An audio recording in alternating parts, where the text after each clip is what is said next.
¿Sí me oyen? Hola, hola. Como entrecortado. Se entrecorta un poquito. Tienen la señal muy baja, me dice, del Wi-Fi. ¿Están usando Wi-Fi o están con datos del celular?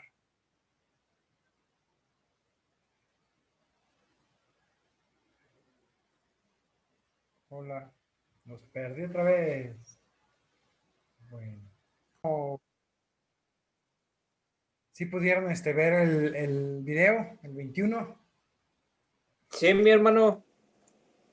Ok, largo también, varios temas que se tocaron. Esos temas que se tocaron ahora me tocó a mí verlos también en la iglesia. Yo creo que hace como unos 3 años casi que llevamos ahí viendo Vida de Cristo cuando comenzábamos recién. Creo que me tomó como por lo menos 3 predicaciones, ver cada uno de ellos. No sé cómo, cómo les fue, algo que quisieran compartir o alguna pregunta que haya surgido de esto. Pues bueno, yo de lo que estuve viendo, obviamente de lo que habla son de los evangelios de Mateo, Marcos, Lucas y Juan, donde Mateo y Juan pues fueron testigos de Jesús, que anduvieron con Jesús, que Mateo escribió en hebreo a los judíos, Pedro y Pablo ponían los fundamentos de la iglesia, pero algo que me llama la atención pues es de lo que obviamente son las profecías de Isaías que se van cumpliendo poco a poco en Lucas, y es algo que obviamente pues da credibilidad todavía más a los evangelios de Mateo, Marcos, Lucas y Juan.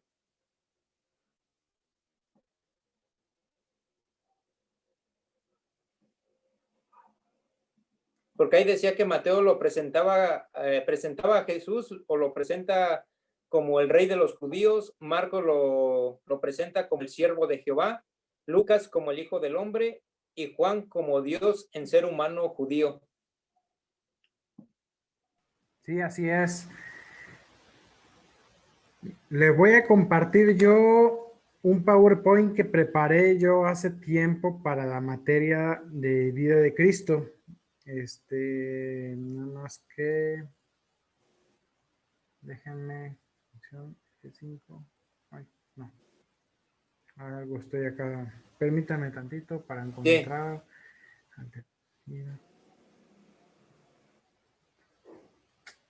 Ya se me olvidó cómo era empezar desde el dispositivo actual. Era mayúsculas F5. Ahí está. Entonces, deja que empiece. Ya empezó y ahora compartir pantalla. Déjenme compartir pantalla.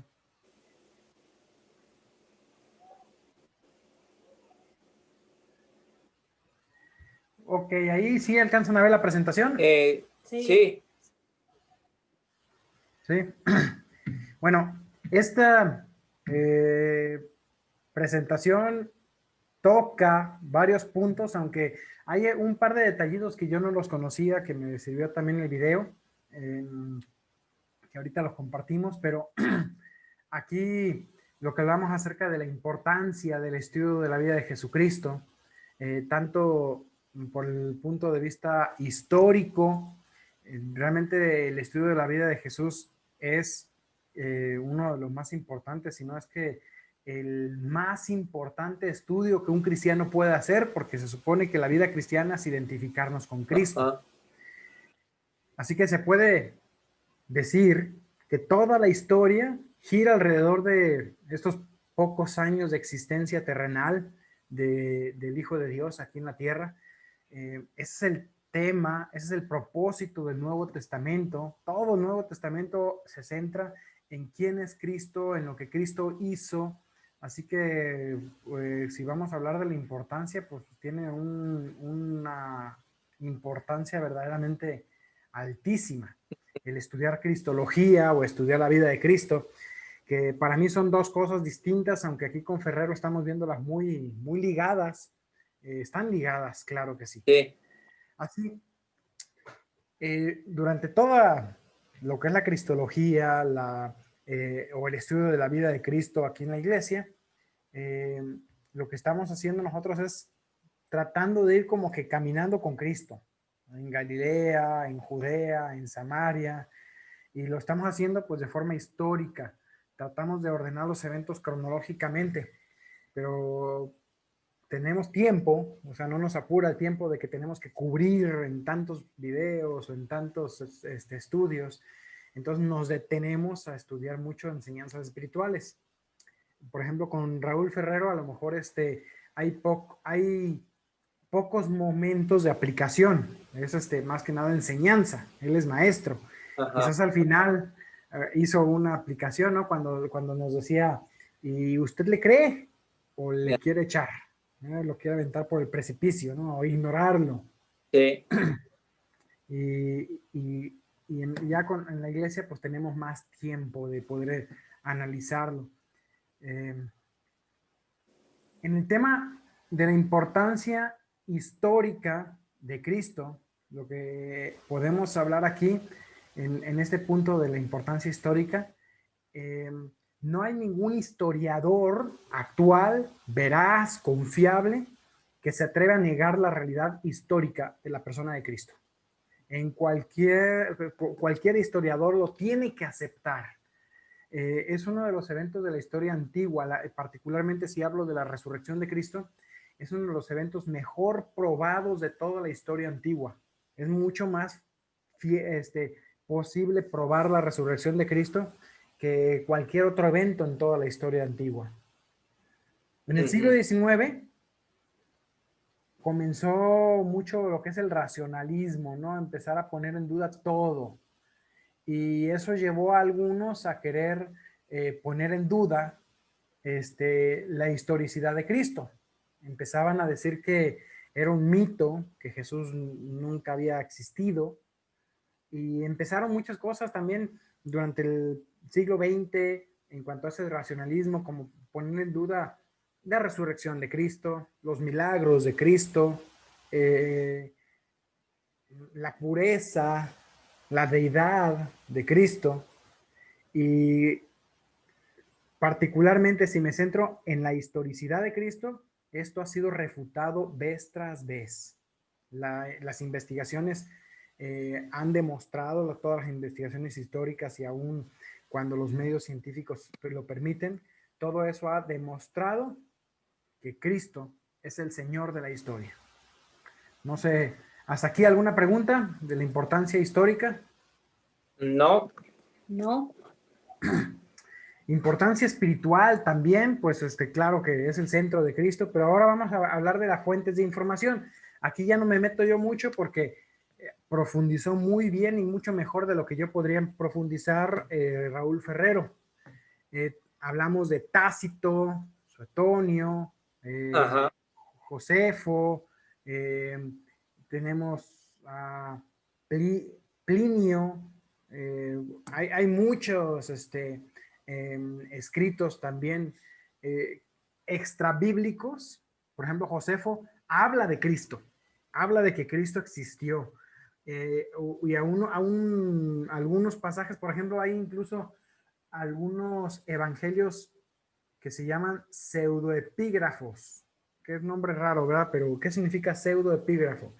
Por ejemplo, tenemos el evangelio de Judas. Judas no escribió ningún evangelio, pero a alguno se le ocurrió escribir y como a él era muy desconocido, le puso el nombre de alguien conocido. Entonces tenemos algunos evangelios que tienen nombre y ellos hablan de la existencia de Jesús. Esos evangelios tienen validez histórica, quizás no tienen validez doctrinal, pero nos sirven para demostrar que ya en el año 100, en el año 200, muchos hablaban de Jesús, no solo la Biblia.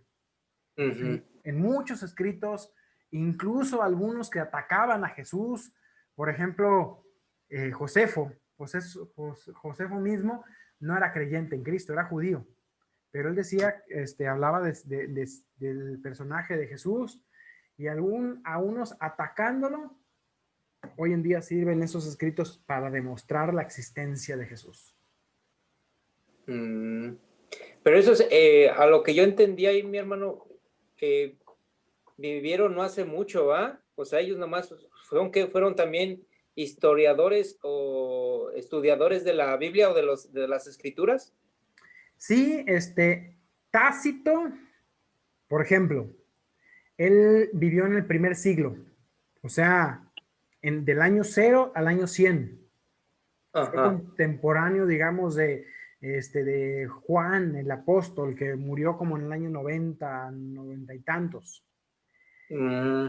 Tácito dice en un libro que se llama Los Anales de Tácito, capítulo 15, sección 44, que el Christus, de que deriva la palabra cristiano, fue ejecutado por Poncio Pilato durante el reinado de Tiberio. Eso es todo lo que dice, pero Ujú. eso es suficiente para comprobar. Ok. Suetonio, Suetonio, él fue un historiador romano. Él, en un libro que él escribió, o un manuscrito que se llama Vita Claudi, o sea, la vida de Claudio, se refiere a Ajá. un Crestus, así le llama él, el Crestus. Y dice que Crestus instigaba a sus seguidores a armar escándalos. Y en Mm. otra sección de su libro dice que los cristianos estaban creyendo una nueva y supersticiosa religión. Nueva y perniciosa superstición, perdón. Entonces, Suetonio no era cristiano y al contrario, estaba atacando a los cristianos. Pero hoy en día sus escritos, pues Ajá. no lastiman el cristianismo, al contrario, sirve para demostrar de una forma extra bíblica con alguien que no creía en Cristo, que lo atacaba, que Cristo existió. O sea, Oh, ya, ya. o sea, quisieron atacar y terminaron siendo, al contrario, apoyando. Te- Testigos, ¿no? Exactamente. Entonces, Hermano, ¿por qué? Pero entonces, ¿por qué la Biblia, o sea, por qué los judíos sí, en la Biblia, ¿por qué no tienen el Nuevo Testamento? el judío, pues recordemos que el judío sigue practicando su religión, el judaísmo, y el Pero judaísmo entonces, se basa solamente en el Antiguo Testamento. pero entonces por eso es que no se dan cuenta de que Jesús es el Mesías, porque, por ejemplo, nosotros con el Nuevo Testamento, Ya los, Lucas, nos damos cuenta pues de que sí, él es en verdad el Mesías, porque ya nos damos cuenta como o sea, como el rey de los judíos, porque pues sí, en verdad, pues él así sí, o sea, ya nos damos cuenta de la otra parte, porque tenemos el Nuevo Testamento, pero como ellos no lo tienen, entonces, ¿cuándo van a salir de su error para que se cumpla la profecía de que cuando vuelva nuevamente el Mesías y reine en Sion y todos los convertidos, los que han creído en el Evangelio, pues sí, van a ser su pueblo? pues mira, eso todavía, ¿cuándo creen los judíos? Creen durante la tribulación. Hoy en día, claro que tenemos algunos cuantos judíos que han llegado a creer, pero realmente no son muchos los judíos que están creyendo. Hay muy pocos judíos que están creyendo. Tengo yo aquí, les voy a mandar ahorita Ajá. un testimonio que estaba viendo yo de un judío que justamente se convirtió a Cristo, diciendo él, yo no tenía idea. A mí me decían que la Biblia, la Biblia de los cristianos era, tenía cosas en contra de los judíos, que atacaba a los judíos. Entonces, aquí les voy a mandar. Le estoy escribiendo aquí en el WhatsApp. Ajá. Porque nosotros con el Nuevo Testamento pues ya nos damos cuenta, por ejemplo, cuando dice que iban a ser de mujer y iban a ser en Belén, entonces cómo todo se prepara para que José se tenga que ir a Belén y luego cómo sale de ahí y se va a Nazaret para que sea el nazareno y luego vemos que él tiene una genealogía, o sea, una descendencia como hijo de hombre, y Pues- es lo que nos hace creer que la palabra de Dios es viva, es eficaz, o sea, que Jesús es el Mesías, y ellos, Sí. pobrecitos, no lo tienen. La principal razón es que no lo tienen, no lo creen y pasa algo muy similar a nosotros cuando crecimos aquí en un país muy católico. Yo crecí en un lugar donde, en un pueblo muy, muy, muy católico, que me decían que si yo leía la Biblia me iba a volver loco. Ah, O que la Biblia de los cristianos es hereje. La Biblia católica es la buena, pero para estudiar la Biblia católica tienes que estudiarla solo en la iglesia y solo con un cura. Entonces no leas la Biblia. Entonces, hoy han cambiado ciertas cosas, pero en general, sencillamente te decían, apártate de ese libro porque te vas a volver loco. Al judío era muy parecido. Ahí les mandé el video. Ok. Chéquenlo. Está muy Sí. bueno cómo se comparte su testimonio este judío. Ahora, siguiendo aquí, tenemos entonces las fuentes de información, las extrabíblicas, también las bíblicas. O sea, obviamente para nosotros como cristianos nada tiene más valor y peso que la Biblia, pero para un no creyente, pues no, ¿verdad? Para nosotros como creyentes podemos estar absolutamente seguros de la historicidad de Cristo, el libro de los Hechos, la epístola, los evangelios, sus puntos de vista, todo eso nos garantiza la existencia de Cristo. ¿Cuántos creyentes no han dado su vida defendiendo lo que creen? ¿No? Entonces, Sí. esto nos demuestra quién es Cristo. Así que Mm, ninguno de los autores bíblicos trató de escribir una bibliografía completa de Jesucristo.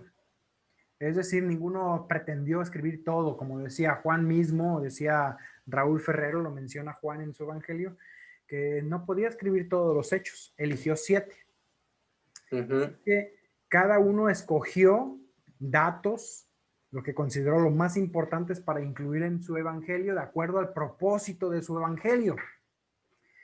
Y la mayoría de ellos le dan poca importancia al orden cronológico. Ok, sí, el nacimiento al principio, la resurrección al final, pero hay eventos durante la narración de los evangelios que no necesariamente están en un estricto orden cronológico, sino más bien en un orden del tema bibliográfico. Eh, incluso hay muchas frases de Jesús que se citan. Por ejemplo, Pablo cita una frase de Jesús que no aparece en los evangelios: más bienaventurados dar que recibir. Y tú nunca encuentras que Jesús dijo eso, pero ciertamente sí lo dijo, porque Juan lo cita y no todo Ajá. está escrito. Vemos entonces que hay 4 evangelios. Estos Ajá. 4 evangelios, 3 de ellos, Mateo, Marcos y Lucas, son Ajá. los evangelios sinópticos, es decir, vistos desde el mismo o vistos juntos. Ajá. ajá. Estos 4 evangelios tienen un estilo de narrativa, aunque son cada uno de ellos, como dice Raúl Ferrero, tienen su propio tema, tienen su propio objetivo y vale la pena estudiarlos independientemente. Estos 4 evangelios tienen similitudes y Juan es un evangelio muy distinto. O sea, se ve como algo aparte también. Veamos, por ejemplo, Mateo, ¿cómo representa a Jesús? Como el rey profetizado. ¿Y a quién se le escribe? A Ajá. judíos. Muy probablemente escrito en idioma hebreo y después traducido por el mismo Mateo. Ujú. Mateo es Leví. ¿Recuerdan ustedes ese recaudador de impuestos que había sido Sí, odiado incluso por los judíos? Y ahora él pudo escribir a los judíos. Él pudo escribir Ajá. acerca de ese hombre de Isaías 53, que se conoce como el despreciado y desechado de los hombres. ¿Dónde? Por eso. Ajá. Mateo, en su evangelio, está tratando de convencer a los judíos que Jesús es el Mesías. Y por ello, si tú lees Mateo, una y otra vez se remite al Antiguo Testamento para que se cumpliese lo que estaba escrito por el profeta, como estaba escrito. Así que Mateo, hay muchas referencias al Antiguo Testamento y a profecías cumplidas. En su genealogía, Mateo, tú te vas y va a ir hasta Abraham. ¿Por qué? Porque trata de presentar a Jesús como judío. ¿Y quién fue el primer judío? Abraham. Mateo presenta a Jesús como Mesías para el pueblo judío, maestro y rey. Marcos, algunos piensan que Marcos fue escrito antes que cualquiera de los otros evangelios, antes que Lucas, claro, antes que Juan, pero aún se llega a pensar que incluso antes que Mateo. Marcos probablemente lo aprovecharon para escribir su evangelio, en este caso, Lucas y Mateo usaron el evangelio de Marcos, es probable, por eso se llaman sinópticos. ¿Quién era Marcos? Marcos fue sobrino de Bernabé. Él vivía en el aposento alto, ahí donde fue la última cena. Marcos acompañó a Pablo y a Bernabé en el primer viaje misionero, ahí en Hechos capítulo 13. Y Marcos escribió su evangelio especialmente ¿para quién? Para los romanos. Entonces, vas a ver, los romanos eran muy activos y vas a ver en Marcos que le da mucha prioridad a la actividad de Jesús y salió de aquí, se fue para allá. 40 veces en su evangelio aparece la palabra luego o inmediatamente, es el griego eutos, que es inmediatamente Jesús fue y hizo esto. Y muchas veces Marcos explica, esta palabra significa esto, o sea, le explica a los griegos palabras hebreas o costumbres hebreas. Es que los judíos acostumbraban a hacer esto. Entonces, Marcos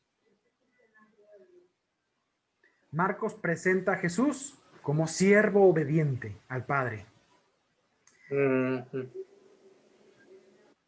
¿Preguntas hasta aquí? Ya vamos con Mateo y Marcos. No, bien, todo mi hermano. bien. ¿Todo bien? Sí. Lucas. Lucas lo explicó muy bien también Raúl Ferrero. Lucas, el médico amado.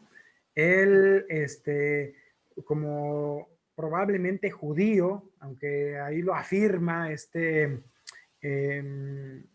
¿cómo se llama? Raúl Ferrero. Yo tengo algunos comentaristas que piensan que no era judío. Parecería ser que sí, no lo sabemos, pero él presenta o escribe su evangelio para griegos. El romano y el griego piensan diferente, y Lucas se centra en los griegos. Recordemos que Lucas particularmente vivía cercano a esa sección de Grecia, más que de Roma. El griego, si tú ves las esculturas griegas, ¿qué presentan los griegos? La belleza del cuerpo humano, ¿no? O sea, vemos ahí a diferentes estatuas perfectamente elaboradas. Muchos dioses también. Muchos dioses.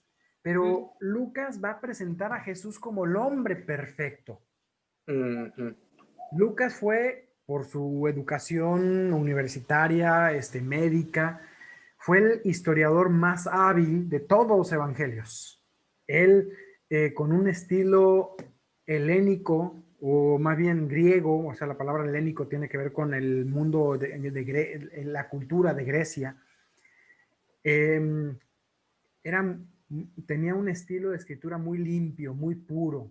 Mateo era muy tosco, Marcos se notaba también que no era tan pulido, pero Lucas tiene un evangelio, un griego muy pulido. Cuando él escribe, desde el principio en Lucas 1 dice, oh excelentísimo Teófilo, me he dado a la tarea de investigar y a poner por orden todos los acontecimientos.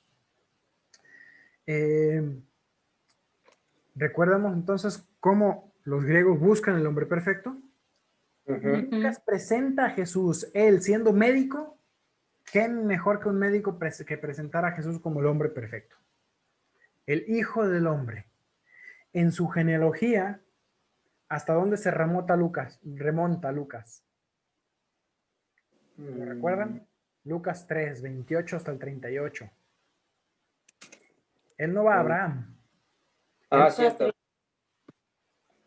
¿Cómo? Lucas 8 hasta el 38. 3, 28 hasta el 38. Ahí está la genealogía, pero ¿hasta dónde se remonta Lucas? Hasta Abraham. No, veremos bien. Ah. Hasta Abraham fue Mateo, porque él quiere presentar a Jesús, Mateo quiere presentar a Jesús como un judío perfecto, como el rey profetizado a los judíos. Pero en el caso de Lucas, déjame lo encuentro. Lucas capítulo 3 empieza en el versículo 23, pero ¿hasta dónde se remonta? Fíjense el versículo 38. Lucas 3, 38. Hijo de Adán, hijo de Dios. Se remontó hasta Adán. Hasta Adán. Ya. ¿Por qué? Hijo de Dios.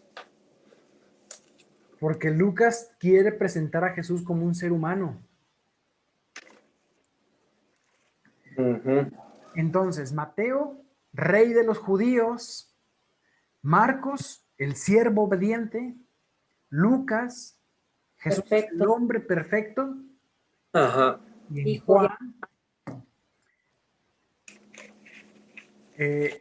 Juan es el discípulo amado.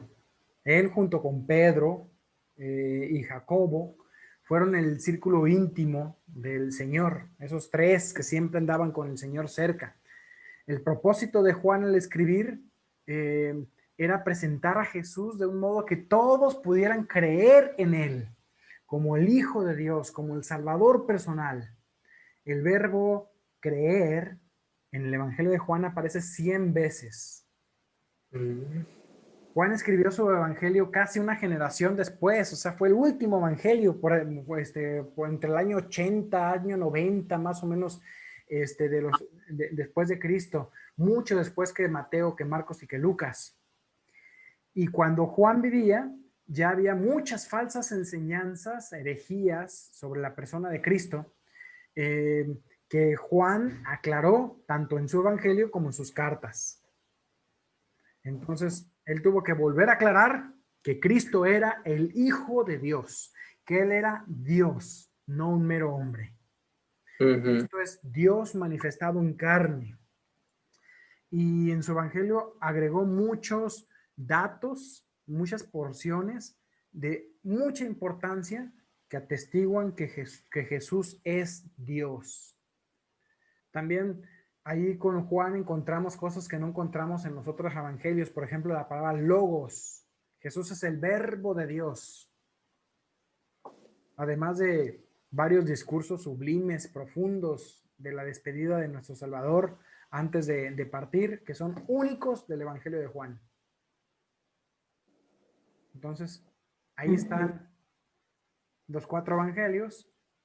Algunos han hablado acerca de un posible, no me voy a meter mucho ahí, un posible documento Q, pero del cual pudieron ellos tomar un poco de información, pero no me voy a meter mucho en este punto.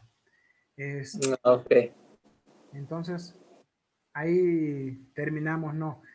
Importancia, fuentes de información y finalmente cómo lo estudiamos, pues es diferente como lo estamos estudiando en la iglesia que como lo estamos estudiando con Raúl Ferrero. Sí. Bueno, pues ahí terminé yo la presentación que había preparado y ya, no sé si quedó alguna pregunta o comentario del video de Raúl Ferrero o de lo que comenté yo. No, mi hermano, no, todo quedó bien explicado. Pues ya, gracias a Dios, ya habíamos escuchado sobre los evangelios, pero ahora sí es un refuerzo más Y algo que también pues me queda claro a mí es la perspectiva que como ven a Jesús los 4 evangelios, ¿no? Entonces, no, mi hermano, todo bien, gracias a Dios, y todo claro. ¿Tú tienes algo? Pues yo nada más comentar lo en el Evangelio de Juan, cómo sí, pues nos deja bien en claro eso de que en el principio era el verbo era con Dios y el verbo era Dios y en él estaban todas las cosas. Y qué hermoso que a pesar de que nosotros no somos de linaje ni somos pues por sangre, qué hermoso es darnos cuenta a través de este evangelio cómo pues aquí dice que a los suyos vino y los suyos no le recibieron, pero a todo aquel que en él cree le dio la potestad de ser hechos sus hijos y qué hermoso es que nosotros estamos entre ellos, pueblo suyo. Y qué hermoso darnos cuenta a través de sus evangelios y que nosotros podemos tener la Biblia y leerla y corroborar para que así, pues, a través de su palabra y todo lo que vamos aprendiendo, o sea, ser la voz de Jesús, de Dios, para quienes no le conocen y pues amarle y defenderle con todo nuestro corazón y tener esa gratitud siempre de que siendo tan inmerecedores, ahora pues formamos parte de ese hermoso pueblo de Dios, hijos de Dios. Así es. Somos, menciona en un lugar también, como injertados dentro de la rama del olivo, que son las promesas de Dios a través del pueblo judío. Así. Hay mucho para ver. Ahí les dejé el video. ¿Sí? Denle una vista a ese video de este judío convertido a Cristo y Gracias. les va a ayudar mucho a entender un poquito por qué el judío no cree. El Okay. judío es muy estudioso en muchas cosas, pero muchas veces nos saca de onda el por qué no creen. O sea, todo es tan claro, ¿por qué no quieren creer? Y algo de lo que yo cuando leo o luego escucho, digo, bueno, siempre Dios, pues sí los disciplinaba porque siempre ha sido un pueblo idólatra y aún lo vemos ahorita como todavía están llorando y pidiendo en la tumba de Raquel, cómo siguen siendo idólatras y cómo aún, y sí nos cuesta entender por qué no pueden creer. Sí. Y sí, sí Bueno, lo vamos. Muchas gracias, hermano, por compartirlo. sí. Propiamente, la idolatría como tal es curioso, pero en muchos sentidos ya quedaron curados. O sea, ya la idolatría que ellos tenían, no la tienen actualmente. Lo que tienen ahora mucho, y el Señor Jesús los atacó y los enfrentó con eso, era demasiado tradicionalistas. Ah, ok. Enseñan mandamientos de hombres como si fueran mandamientos de Dios. De Dios. Sí son demasiado tradicionalistas, pero ya no tienen ídolos, ya no adoran imágenes, Siempre van y lloran al muro. porque ahí es el templo. Eso es lo único que quedó del templo. Y en el pacto de Dios, o sea, en el antiguo pacto, ellos tenían que ir al templo y van a lo único que queda del templo a rogarle a Dios que restaure a Israel y que se restaure el templo. Entonces, no idolatran ese muro, pero ese muro es todo lo que quedó del templo. Como pidiendo misericordia a Dios. Están pidiendo la restauración de Israel, la restauración del templo. Muchas de las cosas que estamos viendo, por ejemplo, hoy Raúl Ferrero hablaba de todos los ritos de purificación. María tenía que purificarse. Si no se purificaba, no podía participar de los ritos del templo. Hoy los judíos no se pueden purificar porque ni siquiera hay templo. Es una religión incompleta porque necesitan el templo. Entonces, para el judío era muy importante el templo, el sacerdote y el sacrificio. Pero si no hay templo, no puede haber sacrificio y los sacerdotes no tienen nada que hacer. Entonces, el judío necesita el templo. O sea, el tema del templo es tremendamente importante para el judaísmo. Todo gira alrededor del templo y no tienen templo. Los cristianos somos templo. Somos templo del Espíritu Santo. Sí, Sacerdotes.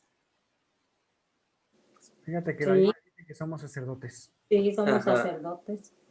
Y la otra parte es sacrificio. Romanos 12 dice que tenemos que presentar nuestros cuerpos en sacrificio vivo, santo, agradable a Dios. Gloria a Dios.